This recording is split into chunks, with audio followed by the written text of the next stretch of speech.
Bom, pessoal, então eu dizia, né, que a gente pode acompanhar o curso pela internet, né?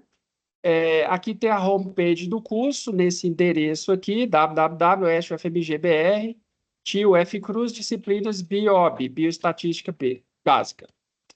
Então, nesse canto aqui, você tem os recursos que eu vou deixando disponível ao longo do semestre. Você pode acompanhar a aula aqui pelo Teams. Eu vou deixar disponível um passo a passo para você abrir a sua conta no Teams. Aí eu vou te incluir na equipe. Aí fica mais fácil você entrar, e quando você entrar, vai aparecer a hora que você entrou para eu contabilizar a sua frequência. A frequência pode ser contabilizada presencial ou assistir remoto ao vivo. Se você perdeu presencial e remoto ao vivo, você pode ver a aula gravada depois.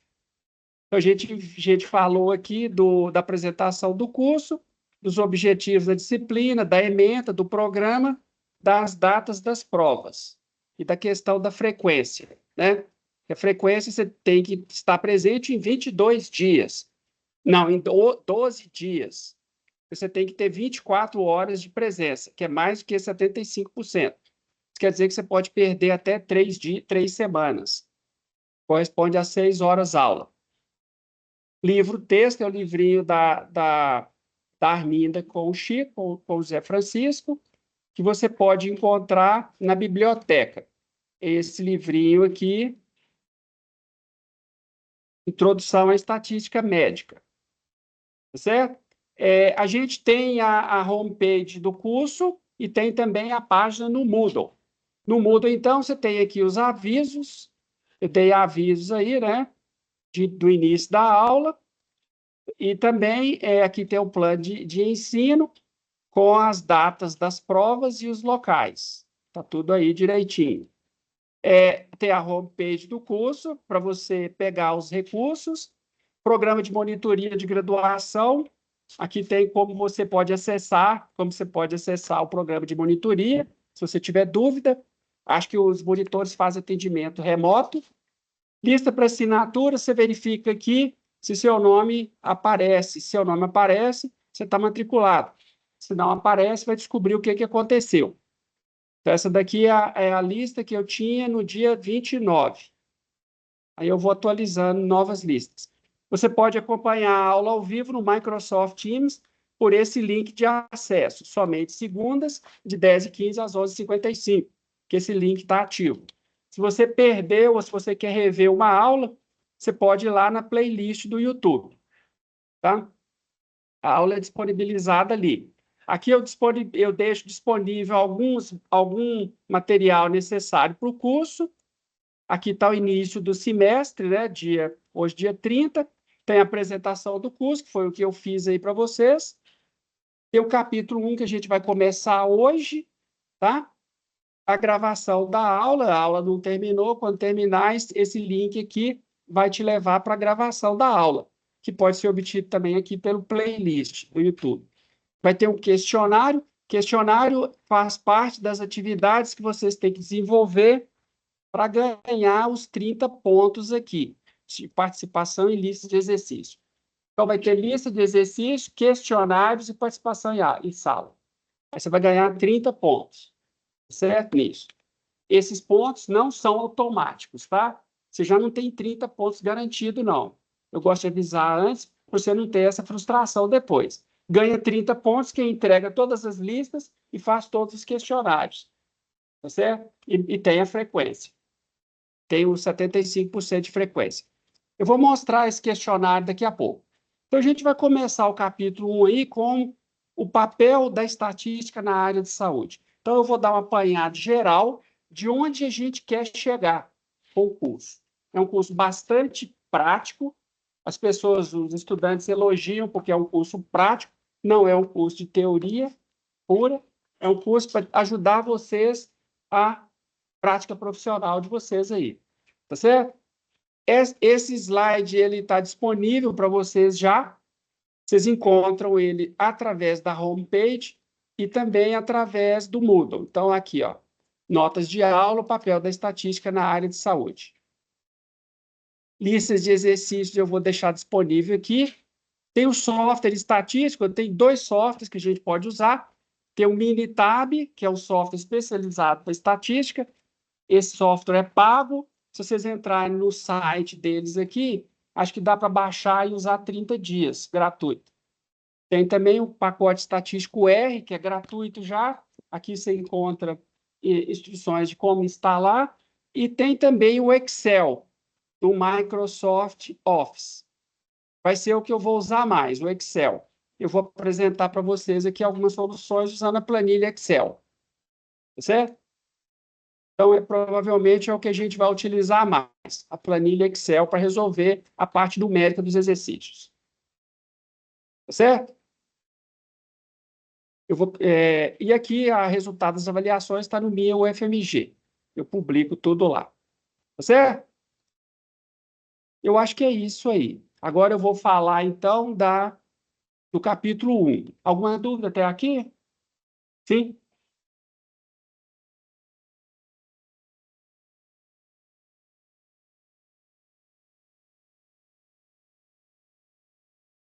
A pergunta da colega aqui presente é esse link, se ele é permanente. Esse link é permanente, ele vai funcionar do início até o final do curso, mas só entre 10h15 e 11h55.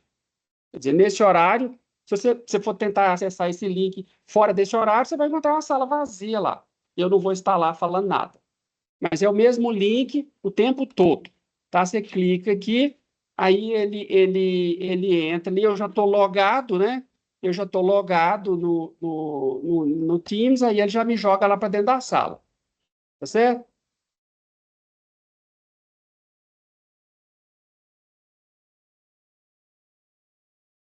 A lista, outra pergunta interessante aqui, como é que a gente entrega as listas?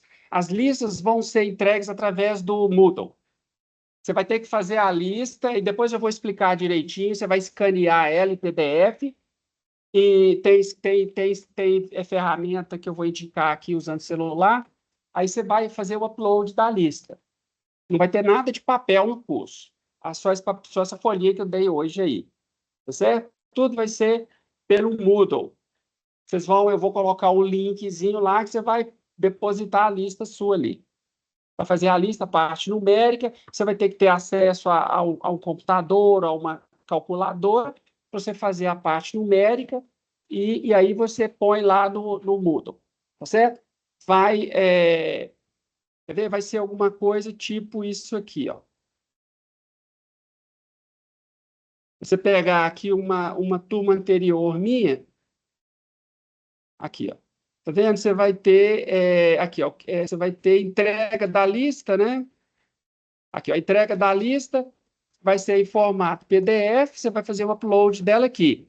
E aí você vai usar o Cam Scanner, que é um aplicativo para gerar arquivos PDF via celular a partir de texto escrito à mão. Então você pode fazer a lista à mão e fotografar ela com o Cam Scanner, gerar um PDF e me mandar. Aí eu te dou o feedback lá, tá certo? Lá você vai ter sua nota, ok? Tem a data de entrega direitinho, ele monitora a data de entrega e tudo. Então, vai ser desse jeito. Eu vou chamar a atenção em tudo aqui. Eu vou te avisando tudo que vai acontecendo aqui. Então, olha bem, nós estamos aqui, ó, né? Apresentação do curso, acabei de falar. Agora eu vou falar do capítulo 1, que é um capítulo introdutório, só para dar uma motivação para vocês aí.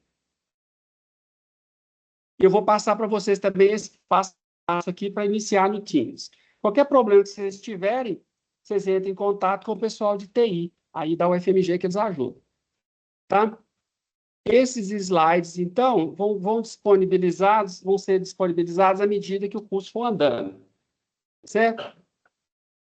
Então, eu vou falar hoje do papel da estatística na área de vocês aí, na área de saúde.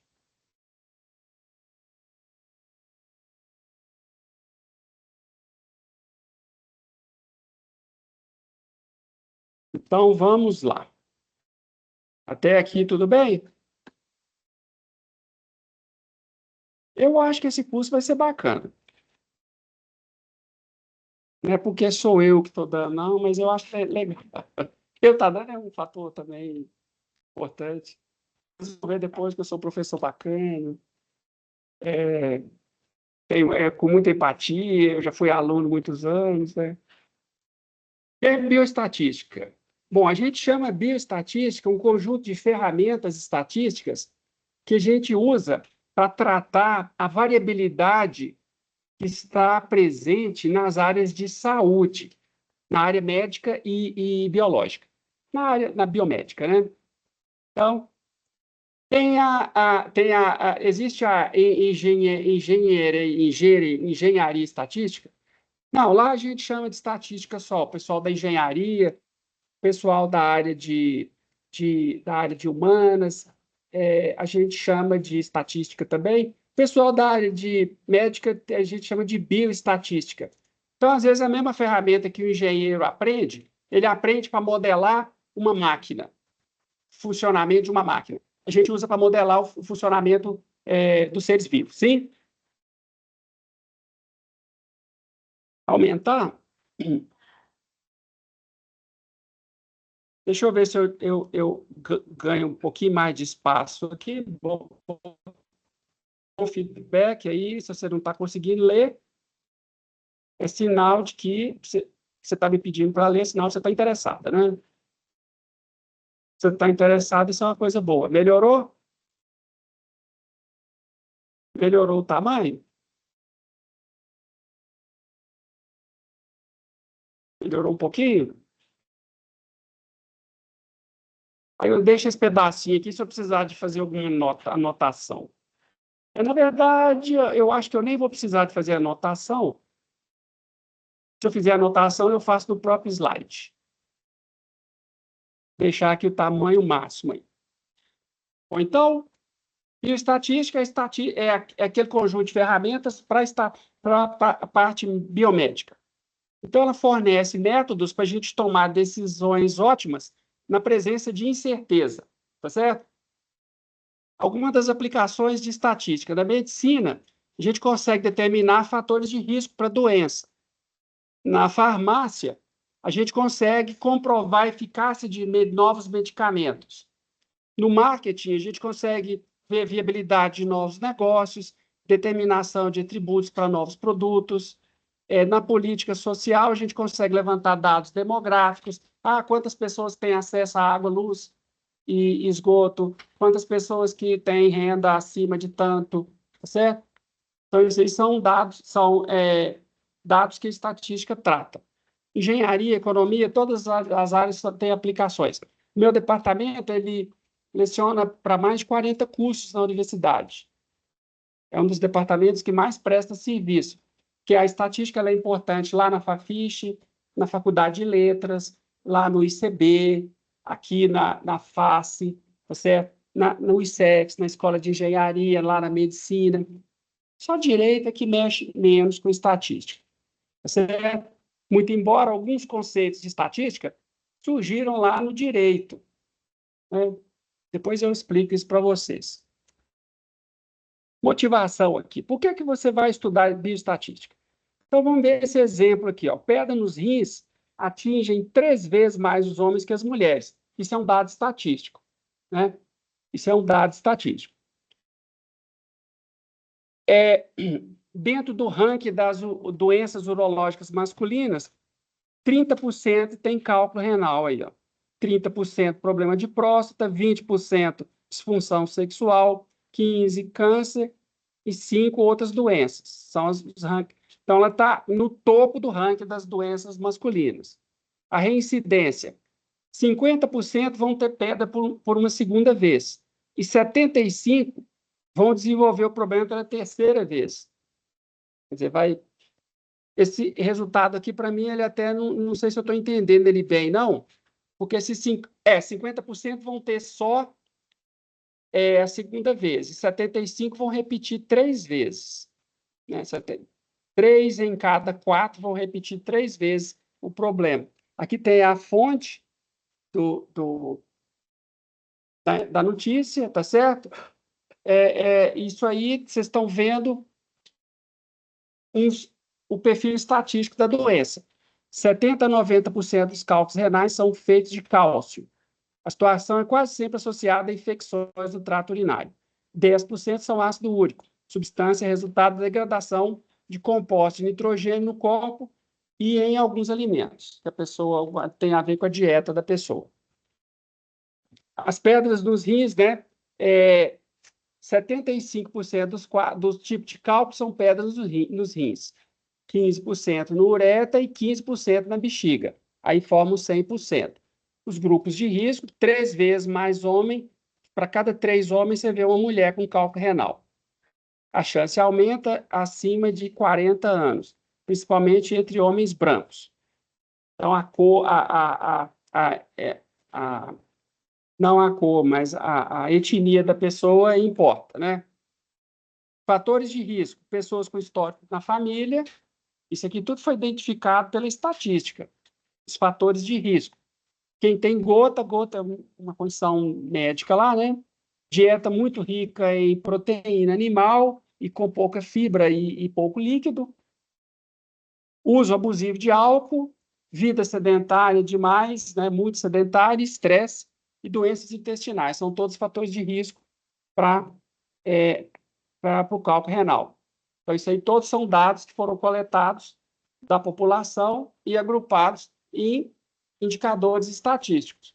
Por isso que é importante você ser capaz, depois, de pegar um banco de dados e gerar essas informações aqui, ou entender o que essas informações aqui estão te dizendo. Né? No final desse curso, a gente espera que vocês entendam essa notícia aqui mais profundamente do que entende hoje. Os tratamentos aqui, ó, 85% dos pacientes, as pedras são pequenas e expelidas a urinar, geralmente em até 3 dias. Dependendo do tipo de cálculo, mudanças na dieta, medicamentos, tratamentos não invasivos são indicados. Medicamentos e tratamentos não invasivos são indicados, sem ter que fazer cirurgia, sem ter que fazer nada. Ok? Outras notícias. Cigarro aumenta risco de morte por câncer de próstata, diz estudo. O risco aumenta em 61% em relação a não fumantes, com a mesma doença. Pesquisadores acompanharam mais de 5.000 pacientes durante 20 anos. Então, o cigarro aumenta o risco de morte por câncer de próstata. Mães que fumam durante a gravidez, existem mães que fumam durante a gravidez? Existem, né? Reduz o colesterol bom dos filhos, além de dar outros problemas, né? Estudo foi feito com crianças de 8 anos, diferença considerada significativa pelos médicos. O que significa significativa?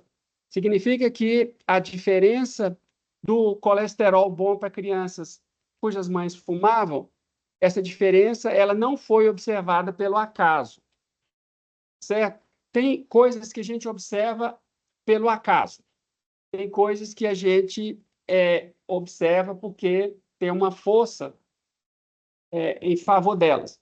A gente pode jogar uma moeda cara e coroa e sair 2 caras. Você lançar 2 vezes. Isso aí foi por acaso. Né? Isso aí não foi significativo você lançar a moeda 2 vezes e sair 2 caras. Se você lançar a moeda 20 vezes e sair 20 caras, aí isso aí já é significativo. Você fala, opa, essa moeda é viciada. 20 vezes que eu lanço, ela sai 20 caras.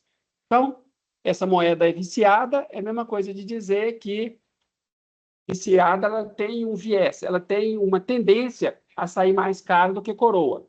É a mesma coisa de dizer que o colesterol bom é reduzido em filhos cujas mães fumem. Então, isso aí não foi um acaso. Isso é que a causa dessa redução do colesterol foi o fato da mãe fumar durante a gravidez. Certo? Síndrome metabólica. O que é síndrome metabólica? É aquele colesterol alto demais, triglicérides muito alto. Isso é fator de risco para infartos e derrames. Quando você determina estatisticamente que essa síndrome metabólica é fator de risco, aí vem toda uma conduta médica de prevenção, de baixar colesterol da pessoa, triglicérides, por meio de dieta, de exercícios físicos. Tá certo? Então, a estatística ajuda a identificar fatores de risco e a gente vai lá e tenta atuar nos fatores de risco.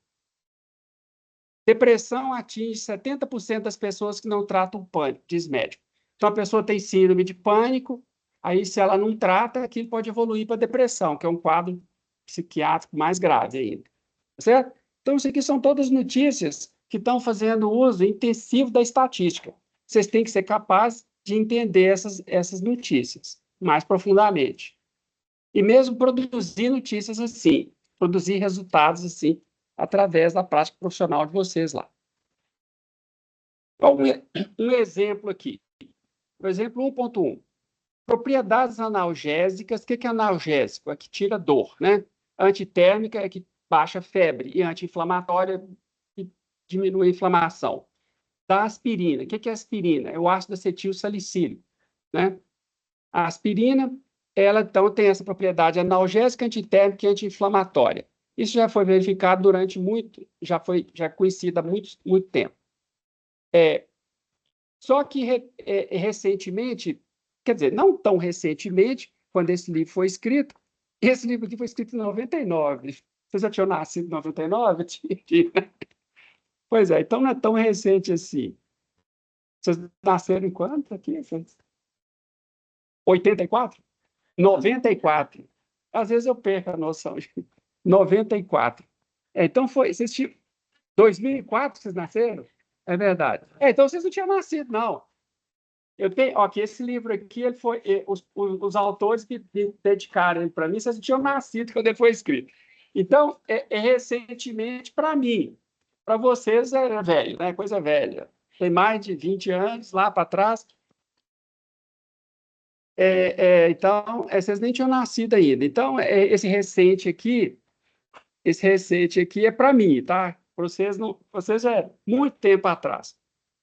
Então, foi identificado uma outra propriedade dele, que é proteção contra doenças cardiovasculares, infarto e derrames, ou acidente vascular cerebral. Com essa finalidade, foi organizado em 82 um estudo conhecido como Physicians Health Study, e nesse estudo pegaram-se 22 mil médicos americanos voluntários com idade entre 40 e 84 e foi dividido em dois grupos. O primeiro grupo, a gente falou com eles assim, ó, vocês vão tomar aspirina, que é o Buferin, ou que usaram o Buferin, né? 325 miligramas. E o segundo grupo, 11 mil e poucos médicos, tomou placebo. O que é placebo? Placebo é um comprimidinho idêntico ao comprimidinho original, só que ele é feito de farinha, ele não tem efeito nenhum. É igual você tomar chá de camomila. Quer dizer, tem o efeito placebo. E aí, o que eles observaram depois de um tempo? Eles observaram essa tabela 4.1 aqui, ó. Isso aqui foi do artigo original. Quem tomou aspirina, 139 tiveram infarto. Desses 11 mil aqui. E dos que tomaram placebo, 239. Isso aqui dá um risco de 53%.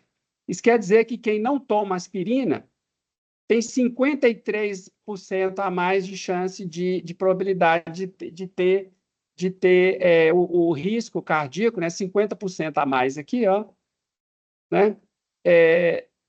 Do que quem toma placebo. Então, esse valor P aqui é a chance de que isso tenha ocorrido por acaso. A chance que isso tenha acontecido por acaso é menor do que 0,00, é 1 em 10 mil. É a chance de isso ter acontecido por acaso. Então, isso não aconteceu por acaso. Quando você diz que a chance de acontecer por acaso é, ela é muito baixa, é porque não aconteceu por acaso. O AVC não fez muita diferença, não. 119 tiveram AVC com aspirina e 98 tomando placebo. Então, o risco aqui, ó, ele ficou 1 para 1. Então, isso quer dizer que a aspirina ela não foi diferencial para AVC, mas para o infarto ela foi, né? Então, as proporções de infarto, 139 por 11 mil, dá 0,013. Isso aqui vai dar 1,3%.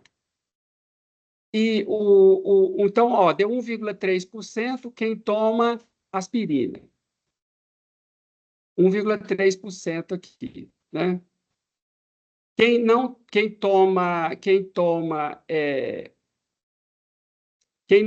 tomou placebo,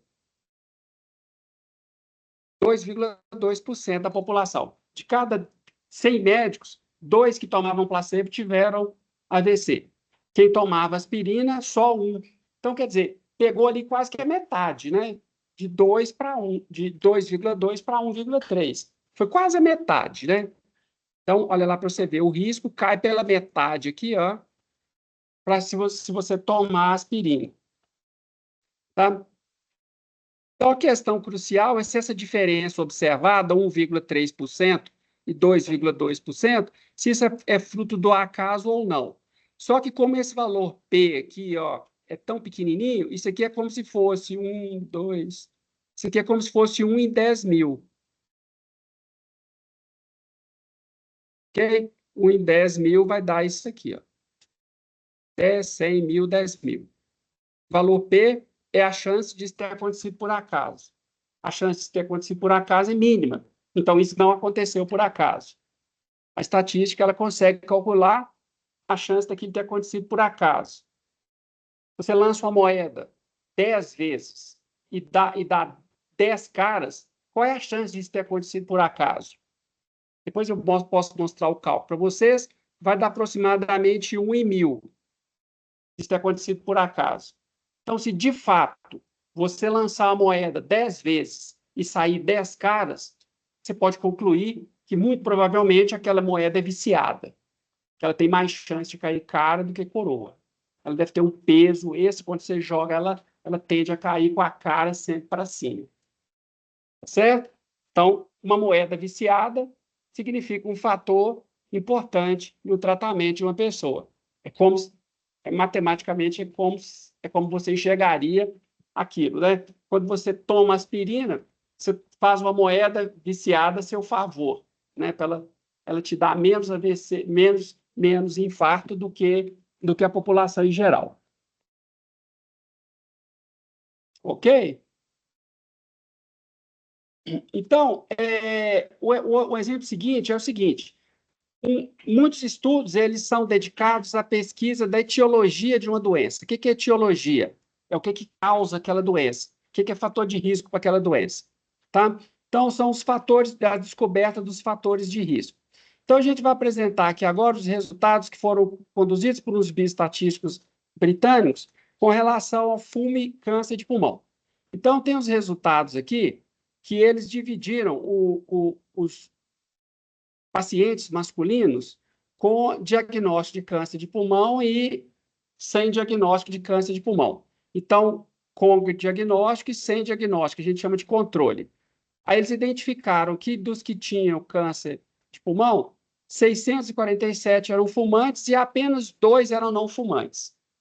Da população em geral, você tinha 622 que fumavam e 27 que não fumavam. Esse pessoal aqui não desenvolveu a doença. Então, esse aí é um tipo de estudo que a gente chama de estudo caso e controle.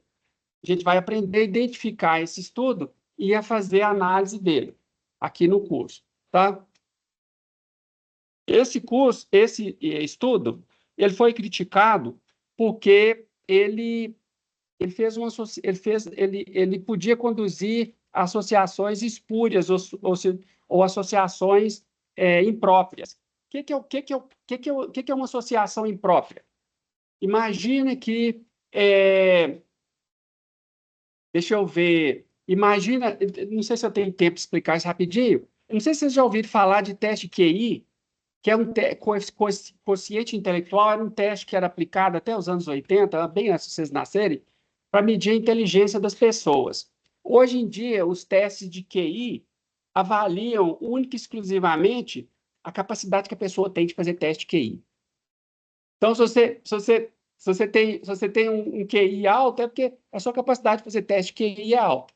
Isso não quer dizer nada, não quer dizer que você vai desenvolver bem na sua área profissional, você vai ser uma pessoa ajustada no seu meio. Então, o teste QI antes era considerado assim, como uma indicação de que o cara era um gênio e que ia dar bem em tudo que ele fizesse na vida. Se fosse jogador de futebol, ou se fosse um advogado, ou se fosse um médico. Mas hoje a gente não dá muita bola para esse teste de QI.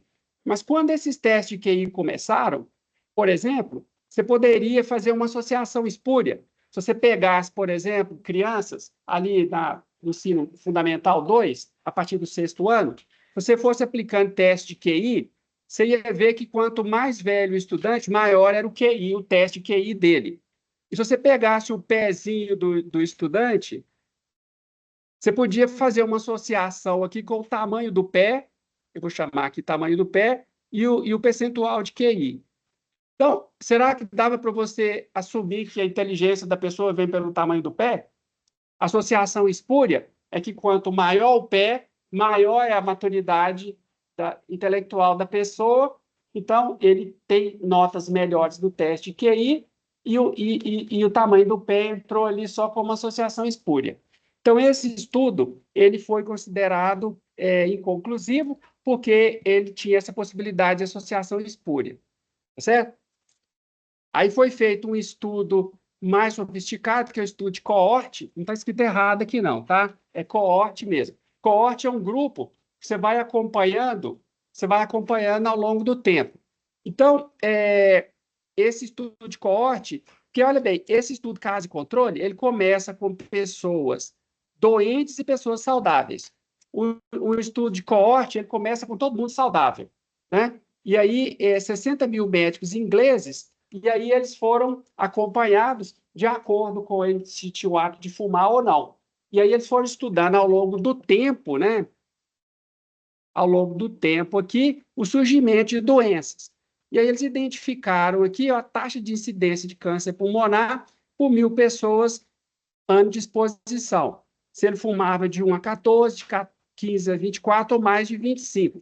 Então, olha para você ver aqui, ó, você identificou, né, 2,27 pessoas por 1.000, né, 2,27 por 1.000 significa 227 por 100 mil. Né? Essa vírgula pessoa aqui significa isso. Então, 2 pessoas por 1.000 se ele fumava mais de 20 cigarros. E se ele era não fumante, era menos de uma pessoa por 1.000. Quer dizer, era como se fosse 10.000, uma aqui, ó. Esse 0,7, ele corresponde a 7 em 10.000. Porque aqui é 0,7 por 1.000, 0,07 por 1.000, 0,7 por 10.000 e 7 por 10.000. Por outro lado, se você era fumante, é 227 por 10.000. Então, gente, aqui esse estudo foi conclusivo. A partir desse estudo, de estudos como esse, iniciou-se uma política de banimento do tabaco. Porque eles descobriram, inclusive, que o fumante passivo, que é o fumante, a pessoa que está do lado de quem está fumando, também tinha risco aumentado para doenças pulmonares. Quando eu estava sentado aí na cadeira, igual vocês estão hoje, o professor fumava aqui na frente, aqui do ISEX. O professor ficava com o cigarro aceso e a gente assistindo a aula aí, muitas vezes fazendo frio, com a sala fechada. Estudante não podia fumar, mas às vezes eu ia lá para o fundo da sala e fumava, que não adiantava nada, né? que a fumaça vem para frente. Quando eu tinha mais ou menos a idade de vocês, podia-se fumar em avião. Então, tinha assento para não fumante, mas não adiantava nada. Porque quando a pessoa acendia o cigarro lá atrás, que era onde os fumantes ficavam, pedia o avião inteiro. Podia-se fumar em ônibus interurbano. Eu nunca vi fumando em ônibus urbano, mas em ônibus interurbano eu já sofri com cigarro, em avião, em sala de aula. Hoje você não pode fumar em prédio público mais, você só pode fumar em área aberta. Uma coisa que eu não entendo muito é a política de liberar o uso de maconha, por exemplo, que dá mais problema do que o tabaco ainda. Quer dizer, a gente restringiu o uso do tabaco e flexibilizou o uso da cannabis, né, que dá todos os problemas do cigarro, mais alguns também lá para a pessoa. Bom, isso aí é uma coisa que eu não entendi, nunca entendi muito bem, não. Mas, enfim, aí esse estudo aqui foi considerado conclusivo, porque ele partiu de dois grupos idênticos, assim, bem parecidos. E aí foi vendo a evolução da doença, dos dois grupos, quem fumava e quem não fumava, aí verificou-se que 227 em 10 mil adquiria a doença e 7 em 10 mil adquiria a doença se não era fumante, tá? Então, isso aqui, pessoal, eu tenho que ensinar vocês como que vocês coletam esses dados e como vocês geram uma tabela dessa. Falar, pessoal, eu não vou fazer pesquisa, eu não quero mexer com isso. Não, sim, provavelmente 10% de vocês aqui vão mexer com pesquisa, vão continuar estudando para fazer uma pós-graduação, mas mesmo que você vá trabalhar direto na sua área, é importante você entender como que essa tabela foi feita para você entender o significado, você lê ela corretamente, tá certo? Olha para vocês verem uma coisa interessante. Quando começaram as primeiras vacinas contra a Covid, eles deram lá que a vacina de Covid, ela estava aumentando o risco eu acho que é de AVCs. Então, eles identificaram lá que 1 em 1 milhão de pessoas estava tendo AVC, depois que tomava a vacina de Covid. Eu lembro que até um médico meu falou que eu não devia tomar a vacina porque tinha risco de AVC numa população, num estudo lá na Finlândia, eu acho. Só que depois, esse estudo saiu dos jornais criticando 1 em 1 milhão é o risco de você ter AVC tomando a vacina de Covid. Aí descobriu-se que parece que da população geral é 3 em 1 milhão, sem tomar vacina de Covid. Então, na verdade, a vacina de Covid ela estava te protegendo contra AVC. Você estava tendo menos AVCs do que a população que não tomava Covid, a vacina de Covid. Tá certo? Mas assim, você tem que entender a coisa para você conseguir não ser passado para você não ser passado para trás, né?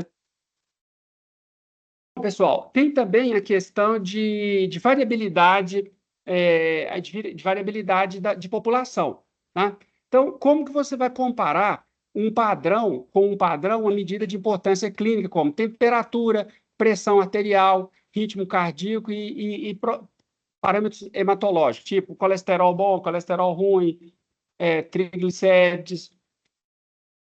Você tem que levar em conta que população normal ela vai ter variabilidade nesses indicadores, tá certo? Então, essa figura 1.3 aqui, ela está indicando a distribuição de ácido úrico em homens de uma população, tá certo? Então, você vê que há uma variabilidade aqui, o ácido úrico, ele pode ser de 3 a 9 miligramas por decilitro de sangue. E esse grupo aqui são todas pessoas saudáveis. Então, quando você recebe seu exame, você vê lá o valor de referência. E mesmo que o seu valor estiver um pouco acima ou abaixo da referência, já não é sinal de você ficar desesperado que você tem a doença. Você vai ter que levar para o médico para ele usar aqueles resultados com outros. Aí sim ele vai falar se você tem ou não um problema. Ou você está com uma infecção, porque você tem uma alteração aqui, aqui, aqui e aqui. Tá certo? Mas vocês vão ver que essas medidas, né, elas têm sempre faixas de referência. E às vezes as faixas são bem amplas. Aquilo ali são faixas de pessoas saudáveis. Então, se estiver ali dentro do saudável, provavelmente você está saudável também. Só que o médico ele nunca toma decisão com um exame só. Tem vários exames que ele pede, né? Então, isso aqui é feito na estatística. Qual é a faixa de valor que a gente vai considerar como normal? Tá certo? A gente vai estudar isso nesse curso. Então, essa faixa de referência aí, ó, ela é escolhida como de tal forma que apenas uma pequena porcentagem fica fora lá. Ó. Então, essas pessoas aqui, a população em geral, aí todo mundo que estiver dentro dessa faixa aqui, vermelhinha, aqui dentro, ó, a gente vai considerar como normal. E essa aqui são faixas ali que a pessoa pode ter algum problema. Quer dizer, são pouquíssimas pessoas saudáveis que têm aqueles indicadores tão altos ou tão baixos. Então, se você encontrar uma pessoa com indicadores que estão naquela faixa vermelha, fora ali, ó, é sinal de que o médico precisa de olhar mais detalhadamente. Certo? Aí ele vai olhar mais, ele vai ver outros indicadores, vai pedir exames adicionais.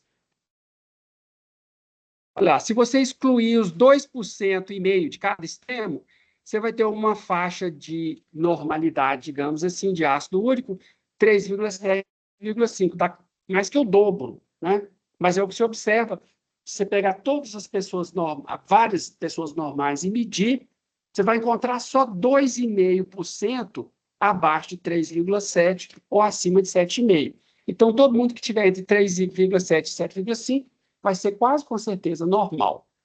E quem tiver abaixo de 3,7 e acima de 7,5 vai precisar de uma análise mais detalhada do médico. Ok? Então, métodos estatísticos eles são essenciais no estudo de situações em que as variáveis de interesse são sujeitas a flutuações aleatórias. Se você pegar seu colesterol agora e medir ele daqui 2 horas, ele vai dar um pouco diferente. Vai ter erro na medição, na dosagem, na máquina que faz a dosagem. Vai ter erro na hora da coleta ali, vai coletar o sangue com a densidade um pouquinho diferente. E vai ter variações suas mesmo, metabólicas, tá certo? Então, a gente não vai conseguir falar assim, olha, o colesterol bom é, por exemplo, menor que 80. Porque pode ser que a pessoa tenha um colesterol um pouquinho acima disso ou abaixo, e ainda assim seja normal, tá? Assim, como que ele é determinado que ele está normal? É por uma análise clínica detalhadona, né? Faz raio-x, faz outros exames, coleta, um tanto de informação. Ah, não, essa pessoa aqui está saudável. Ele não tem infecção, ele não tem doença, não tem nada. E, no entanto, o colesterol dele deu um pouquinho baixo aqui, ou deu um pouquinho alto, tá certo? Então, mesmo que você pega um grupo de pacientes homogêneos, igual aqui, se eu pegar aqui as moças e os rapazes, mais ou menos na mesma idade, né? Mas todo mundo aqui saudável, bem nutrido, teve boa infância, os pais levaram no dentista, o pediatra acompanhou, mesmo, então é um grupo bastante homogêneo vocês aqui. Se eu for olhar qualquer medida de vocês aí, vocês vão ver que vai ter variabilidade. Pressão arterial de cada um vai ser um pouquinho diferente, a glicose de cada um vai ser um pouquinho diferente. Se eu pegar dois irmãos gêmeos, vai ter diferença. Gêmeos univitelinos, gêmeos idênticos, eles vão ter fatores diferentes. Porque um é um pouquinho mais ativo do que o outro, um já tem tem fatores ambientais que vão influenciando aí, tá certo? Um gosta mais de comida adocicada, de comida doce, o outro já não gosta tanto. Então, tem os fatores individuais aí que vão gerar essa variabilidade nas nossas medidas, tá certo? Olha lá, dosagem de características, por exemplo, do sangue hematológicas, elas flutuam não só entre indivíduos, mas também para o mesmo indivíduo em ocasiões diferentes. Se eu pegar e medir seu colesterol depois de você fazer esporte, vai ser diferente de eu medir sua glicose, por exemplo, depois que você se alimenta, ou se eu pegar sua glicose em jejum. E se você tiver com uma infecção qualquer, sua glicose vai alterar também. Ah, está com uma infecção urinária, então a glicose altera. Tá certo? Então vai flutuar. E aí a gente tem que ter um jeito de saber se aquilo que a gente está diante ali se é uma coisa normal. Então, a gente vai fazer uma análise estatística, por exemplo, por uma faixa de referência, definindo uma faixa de referência, né? Essa faixa de referência ela é determinada através de um estudo lá de um grande número de pessoas, diversas populações.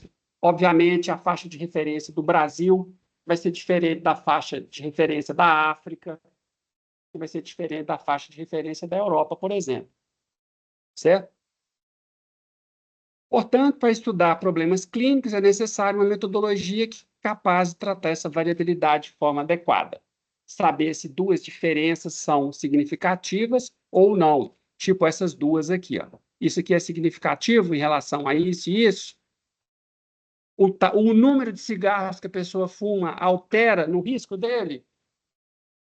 Ou só o fato dele fumar ou não fumar já altera? Quer dizer, então, isso aí tudo a gente precisa de uma metodologia. E aí a gente vai precisar de estudar algumas coisinhas. A gente vai ter que estudar probabilidade, a gente vai ter que estudar um pouquinho de inferência estatística, teoria de amostragem, descrição e apresentação de dados, que é o tema desse curso. Tá certo? Eu gostaria que esse curso fosse 60 horas aula, para a gente ter tempo de elaborar mais os conceitos. Ele é 30 horas só. A gente se encontra uma vez por semana, todas as segundas-feiras. Mas então a gente vai fazer o máximo que a gente pode. A gente tem 30 horas, nós vamos aprender o que dá para aprender em 30 horas. Tá certo? Bom, então aqui é o capítulo 1, né? Ainda tem mais um slide aqui ainda para falar. Tem 2 slides aí. Então, vamos lá. Convencionou-se chamar-se de bioestatística o conjunto de métodos estatísticos usados no tratamento da variabilidade nas ciências da saúde. A bioestatística fornece métodos para se tomar decisões ótimas na presença de incerteza, com faixa de confiança para eficácia de tratamento, verificar a influência de fatores de risco no aparecimento de doença, verificar a influência significativa de fatores de risco, tá certo? No aparecimento de doenças ou fatores de proteção. Ó, se você fizer atividade física até meia hora, 2 vezes por semana, você diminui seu risco de doença cardiovascular em, sei lá, 50%. Então, tem fator de risco, que é o que provoca uma doença, e tem fator de proteção, que é uma coisa que evita a doença. Tá certo? Um fator de risco para ir mal nessa disciplina é não assistir a aula, nem ver os slides e não fazer os exercícios. É fator de risco para ir mal na disciplina. Fator de proteção para ir bem nessa disciplina é tentar assistir às aulas de preferência ao vivo, tanto aqui quanto pela internet, e fazer os exercícios propostos da melhor forma que você conseguir. Se você não conseguir fazer tudo, você faz o que você conseguir. Se você tiver dúvida, tenta perguntar um colega, tenta perguntar os monitores, tenta perguntar o professor. Pode me mandar e-mail que eu respondo. Tá certo? Então, fatores de proteção para ir bem nessa disciplina é tentar acompanhar. É uma disciplina que deve ter uma carga baixa de horas de estudo, se as horas de estudo forem bem distribuídas. Se você distribuir as horas aí por 1 hora e pouco por semana, você vai fazer o curso com os pés nas costas. Quer dizer, bem tranquilo. Não deve te chatear. Agora, se você começa a largar o curso para lá, aí você vai tendo dificuldade com o jargão, né? O jargão é o quê? O jargão é o vocabulário da área. Então, você vai ter dificuldade, eu vou falando das coisas, você não vai sabendo o que eu estou falando. Você fala, então, um estudo de coorte. Aí você, meu Deus, o que é estudo de coorte mesmo? Já esqueci. Quer dizer, nem soube, nem estudei. Algumas coisas vocês vão ter que memorizar, tá? Para você ir seguindo o curso. Para quando o professor falar, né? Há vieses aqui. O que é o viés? O que é o viés?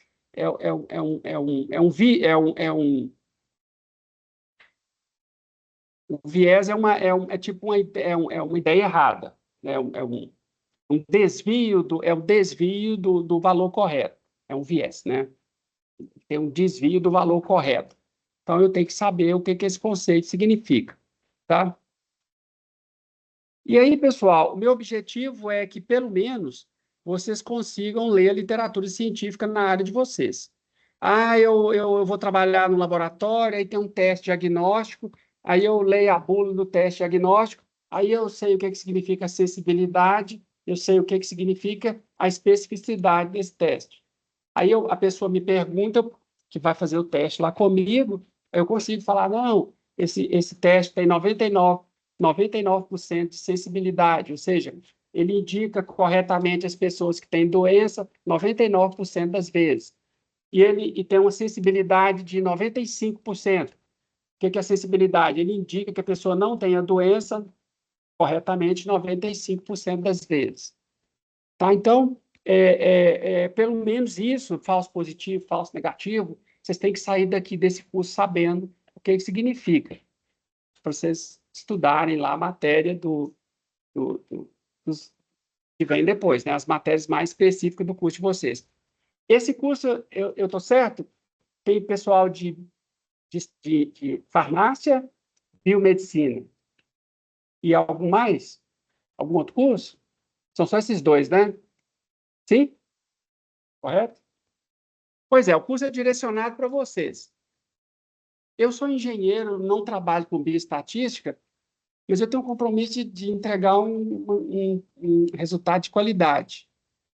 É uma área que me dá medo quando eu leio aqui, homens na faixa de 60 anos, tá, eu já me enxergo lá dentro do estudo.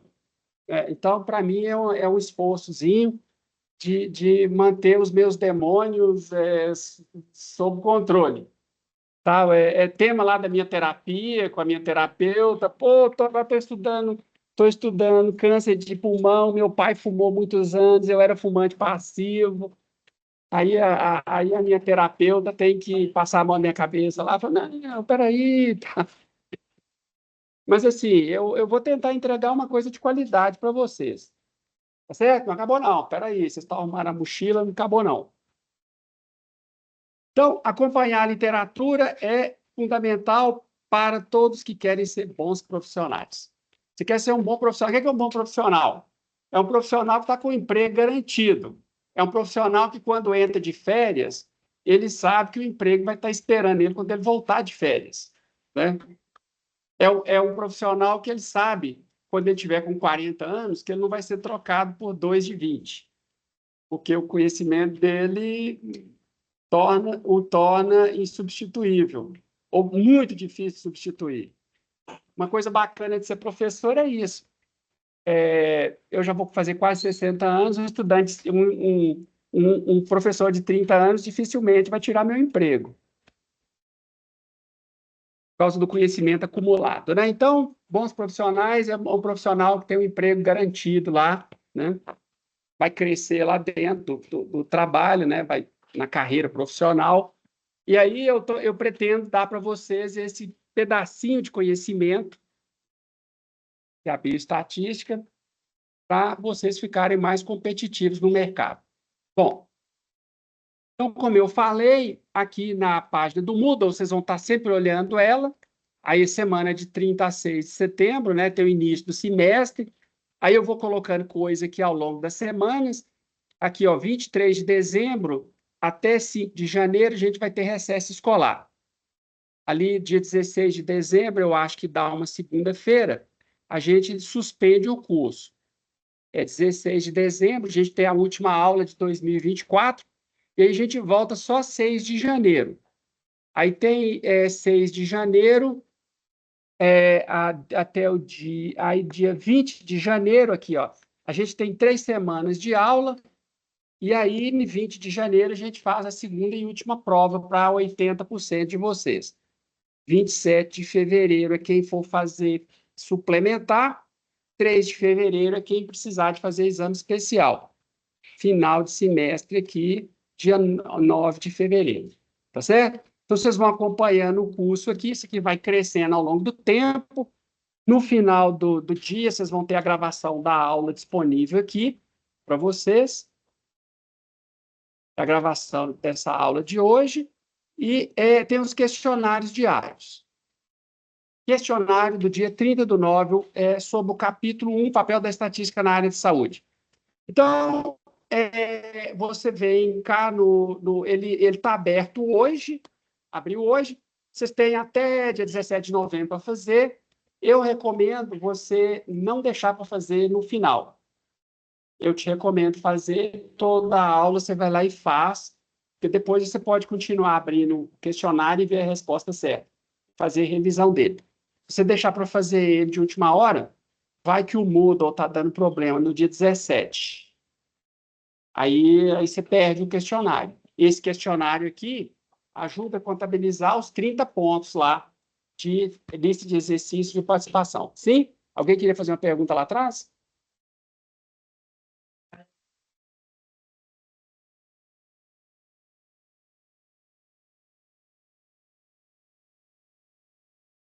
O questionário ele abre na aula do dia. Para evitar da pessoa ficar entrando nele antes e se confundir lá, porque eu tenho que administrar vocês. Eu tenho que proteger vocês de vocês mesmos. Eu lembro quando eu era criança, tinha tipo um jardim zoológico lá na minha cidade. Eu sou do norte de Minas, mas eu já moro aqui desde a idade de vocês. Eu já moro aqui em Belo Horizonte. Eu vim estudar aqui e tal e fiquei. Aí tinha lá, a gente adorava de ir no posto dos macaquinhos. E aí tinha lá, não jogue cigarro para os macacos. Aí eu ficava curioso para saber, né? Porque nem caixa de fósforo. E o pessoal fumava, né, para todo lado. E tinha os speed porco que jogavam cigarro lá. Os coitados dos macaquinhos queimavam todos com o toco de cigarro, ficava acendendo um fósforo, porque ele ficava repetindo, né, o que o humano fazia, e se queimava todo. Então eu tenho que proteger, não estou comparando vocês com macaquinho, não, viu? Eu tô falando que eu tenho que proteger vocês de coisas que eu sei que pode dar errado. Então, eu abro o questionário no dia e ele fica aberto durante bastante tempo. Você pode fazer depois. Então, o questionário ele abre na aula do dia, para evitar que vocês mexam com ele antes da hora. Então, ó, bem, o questionário ele aqui. Esse questionário, a apresentação dele é uma questão por página. A razão de eu fazer isso é para proteger vocês de vocês mesmos de novo. E quando você muda de página, aquela página fica gravada. Então, tem muito estudante que faz o questionário e esquece de enviar, aí ele perde o questionário. Então, com a página mudando, ele é obrigado a confirmar as respostas. Então, o questionário ele começa com essa informação aqui, o questionário individual, e com consulta apenas ao seu material. Responda às as questões a seguir. A interpretação faz parte. Boa sorte. Próxima página, então. Então, vão ter vários tipos de questões, vocês vão sendo treinados a cada um delas. Essa daqui é uma questão do pop-up menu, né? Você tem aqui um pop-up que você tem que escolher para completar corretamente essas frases aqui, né? E aí tem esse questionário ele tem um valor simbólico de 0,1 pontos, mas no final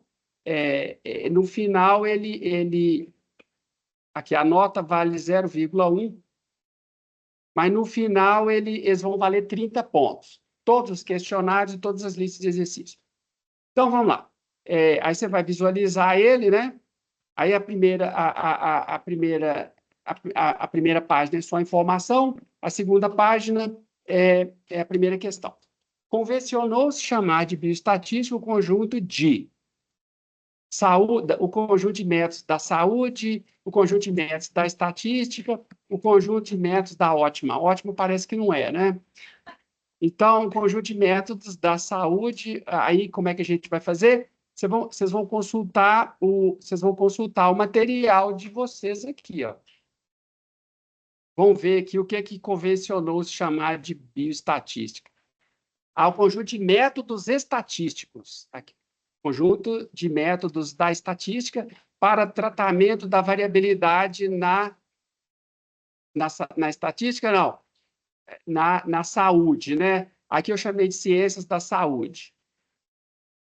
A bioestatística fornece métodos para se tomar uma decisão, aí pode ser uma decisão saúde, uma decisão estatística, uma decisão ótima.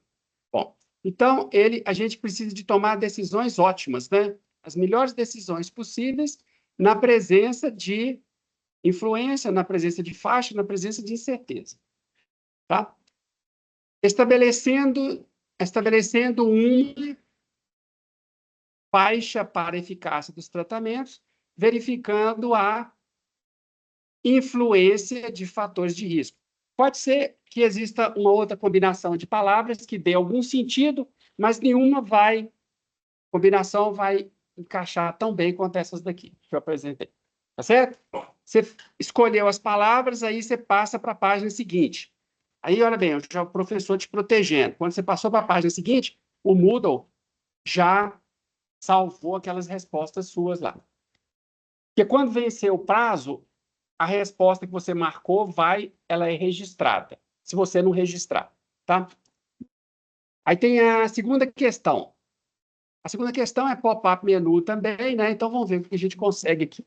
O objeto de estudo da bioestatística é o planejamento e análise de estudos médicos e biológicos, visando reduzir a possibilidade nos estudos, a possibilidade de vieses no estudo. O que é vieses? São resultados divergentes da realidade. Pessoal, existe a realidade e existe a nossa percepção da realidade. Quer dizer, você tem uma realidade aqui, né? Você tem uma garrafa de café. Aí como é que você vai saber se o café está bacana? Você vai ter que tomar um pouquinho dele ali, né? Então, agora, a gente vai aprender, então, a coletar dados da realidade e coletar dados de tal forma que as nossas decisões não sejam enviesadas. Vamos dizer que você, por exemplo, que você está comendo um doce, né? Aí você resolve tomar um cafezinho depois.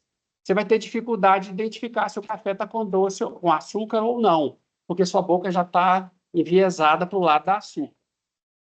Aí você, eu não sei se vocês já viram, por exemplo, quando a gente vai numa perfumaria e vai experimentar um perfume, eles te dão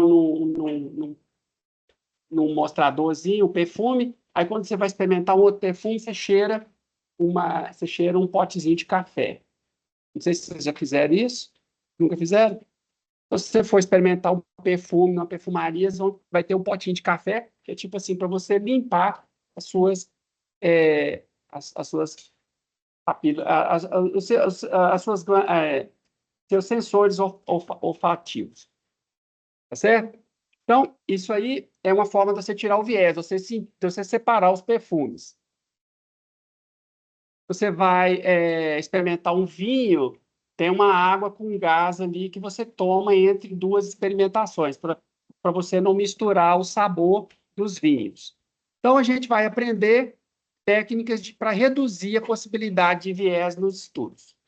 Como que a gente coleta o dado, como que a gente analisa o dado. A bioestatística pode ser vista como uma ferramenta de avaliação crítica de. A bioestatística pode ser vista como uma ferramenta de avaliação crítica de evidência clínica. O que é evidência clínica? Evidência clínica é uma informação que você pegou ali que deve estar retratando a realidade. O que é uma evidência clínica interessante para a gente? Por exemplo, quando a gente estava no meio da pandemia, surgiram os primeiros estudos e a gente viu que tinha uma vacina eficaz contra a Covid. É uma vacina, tinha uma evidência clínica, e quem tomava a vacina não pegava a doença ou pegava a doença e não desenvolvia formas graves. Aí a gente tomou a vacina e começou a circular, né? Então, evidência clínica é uma observação que, se for bem de um experimento bem conduzido, ele significa uma realidade, né? Igual a evidência clínica de que a aspirina protege você contra doenças cardiovasculares. A literatura científica usa um jargão estatístico a ser explicado ao longo do curso. O que é o jargão? É uma linguagem própria de uma área, né? Então, a gente vai aprender falso positivo, falso negativo, razão das chances, risco relativo. São conceitos que a gente vai trazer para vocês aqui. Acompanhar a literatura da área é fundamental para um bom profissional. O que é um bom profissional? Aquele profissional que está bem colocado no mercado. Certo? Aí, finalizar a tentativa ali, aí ele pergunta o seguinte: resposta salva, enviar tudo e terminar. Você tem que enviar tudo e terminar. Quando você enviou tudo e terminou, ele fala ali que você tirou 200% em 200%. A nota aqui é uma nota 0,1, isso aqui no final vai somar 30 pontos. Não quer dizer que isso equivale a 0,1 pontos, não. Isso aqui é só uma avaliação ilustrativa. Quer dizer, você tirou 100%. Pessoal, se você fizer o questionário e der uma equivocada e errar, você não vai perder ponto por isso. Eu vou dar ponto no questionário pela tentativa de fazer. A lista de exercícios, se você fizer algum exercício e ficar errado, eu também não vou tirar ponto de você. Se você me entregar a lista toda em branco, aí você ganha 0. Mas se a sua lista vier com tentativas genuínas de resolução, provavelmente eu não vou te penalizar por isso. Tá certo? Então, eu dou ponto para a tentativa de fazer o negócio. Porque, olha bem, se você... Aqui ele te fala, ó, sua resposta está correta. A resposta correta é essa daqui. Tá certo? Se você fizer... Está quase acabando. Se tem uma tentativa só, tá? Eu tenho mais, porque eu fiz o negócio, né? Então, eu posso tentar de novo aqui. Eu vou fazer uma outra tentativa aqui e vou mostrar para vocês o que acontece. Aqui, ó, o que acontece se eu marcar errado. Aqui, se eu marcar para os cocos aqui, ó, eu vou marcar o negócio aqui de qualquer jeito. Tá certo? Aí eu salvo aqui, né? Aí esse aqui também, vamos dizer que eu marquei vida louca aqui. Aí o que acontece? Eu salvo aqui tudo, envio e termino. Aí ele vai e fala ali, ó. Ele te fala o que acertou e o que você errou. Tá certo? Aí você sabe o que você errou e aqui ele te dá a resposta correta, o que deveria ter sido. Tá certo? Então, é um mecanismo de aprendizagem, o questionário. Por isso que, se você errar, eu não vou tirar ponto, porque é um mecanismo de aprendizagem. Não deixa para fazer no último dia, porque pode ser que aconteça alguma coisa errada, e aí você vai perder o questionário. Vai fazendo o questionário, hoje de tarde você vai dar uma lida na matéria, você vai procurar o livro, tal, vai ler um pouco, aí você vai lá e tenta fazer, ver se você consegue fazer o questionário e na aula que vem, matéria nova. Tá certo? Então, aqui eu fiz de propósito errado, só para você ver o que acontece. Mas mesmo que deu 0 aqui, você não vai perder o ponto da lista de exercícios. Ok? Então, vocês vão ficar de olho aí no Moodle. Aqui aparece coisa nova, e aparece coisa nova também na disciplina. Bom, então tem a minha homepage aqui, né? Que é o www.ufmgbr.ufcruz. E se você clicar aqui aos alunos, tem lá a bioestatística básica. Vocês caem nessa homepage aí do curso, que é esse endereço aqui, tá certo? Aqui também vão aparecendo as novidades, tá? Tem informação do ensino remoto, que eu já falei, né? Aqui é o ensino remoto, né? Tem o link das aulas, o playlist, e aqui eu vou colocando aqui tem o link da sala, né? Onde a aula acontece ao vivo, somente às segundas, de 10h15 às 11h55. Aqui tem as gravações e vai estar individualmente aqui também. Então, isso aqui está sempre ficando novo. Programa de monitoria, é só você entrar aí, o atendimento, explica direitinho como é que acontece. As notas de aula vão aparecendo aqui e as listas de exercícios vão aparecendo aqui também. Na aula que vem já vai ter lista de exercícios, tá? Aí vocês têm mais ou menos uma semana para fazer e fazer o upload dela lá para mim. A gente discute antes a lista, eu tiro dúvidas, tá certo? Vocês não vão ficar perdidos, não. Não precisa de usar esses softwares, é só para alguém que quiser aprofundar mais, dá para fazer usando o Excel. Eu posso explicar a resolução usando o Excel, que é uma ferramenta que você tem mais fácil de usar aí. Certo? Bom, é isso aí. Essa aula está sendo gravada e eu vou deixar disponível na internet a gravação, tá certo? E é isso aí. Qualquer dúvida, vocês podem mandar e-mail. Por hoje é só. Tchau, pessoal.